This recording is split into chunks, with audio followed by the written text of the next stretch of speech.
ఒక్కసారి ఊహించండి, బయటికి వెళ్ళి చూస్తే రోడ్లు కరిగిపోతుంటే ఇది సినిమా కాదు, ఇది యూరోప్లో జరుగుతున్న నిజం. టెంపరేచర్స్ 40 డిగ్రీస్ క్రాస్ అవడంతో ఫ్రాన్స్లో రోడ్లు కరిగిపోతున్నాయి, జర్మనీలో రైల్వే ట్రాక్స్ బెండ్ అవుతున్నాయి. ట్రాఫిక్ సిగ్నల్స్ అయితే ఏకంగా కరిగిపోయి సిగ్నల్స్ని చూపించడం లేదు.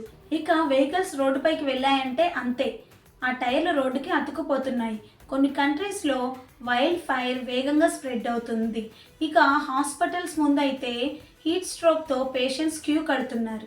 దీనికి కారణం సైంటిస్ట్ ఏం చెప్తున్నారంటే, ఒక హీట్ డోమ్ యూరప్ పైన ఫామ్ అయిందనమాట.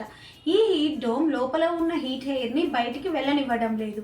అంతేకాకుండా క్లైమేట్ చేంజ్ ఈ హీట్ డోమ్ని మరింత ఎఫెక్టివ్గా చేస్తుంది. మన దగ్గర అయితే 50 డిగ్రీస్ టెంపరేచర్ని కూడా మన వాళ్ళు లెక్క చేయలేదు. కానీ కూల్ కంట్రీస్లో ఉండే జనాలు ఈ హీట్ని తట్టుకోలేకపోతున్నారు. ఏసీలు కొనడానికి పరిగెడుతున్నారు. గవర్నమెంట్ వాటర్ స్ప్రే చేయడం, కూలింగ్ సెంటర్స్ని ఓపెన్ చేసి ఫ్రీగా వాటర్ డిస్ట్రిబ్యూట్ చేయడం లాంటి రెమెడీస్ని ఫాలో అవుతుంది, కానీ అవేవి వర్కౌట్ అవ్వట్లేదు. గుర్తుంచుకోండి, నేచరే మనకి లైఫ్ ఇస్తుంది. నేచర్ని మనం పాడు చేసాము అంటే మన దగ్గర ఎంత టెక్నాలజీ ఉన్నా కూడాను అదేది మనని నేచర్ కోపం నుంచి కాపాడలేదు.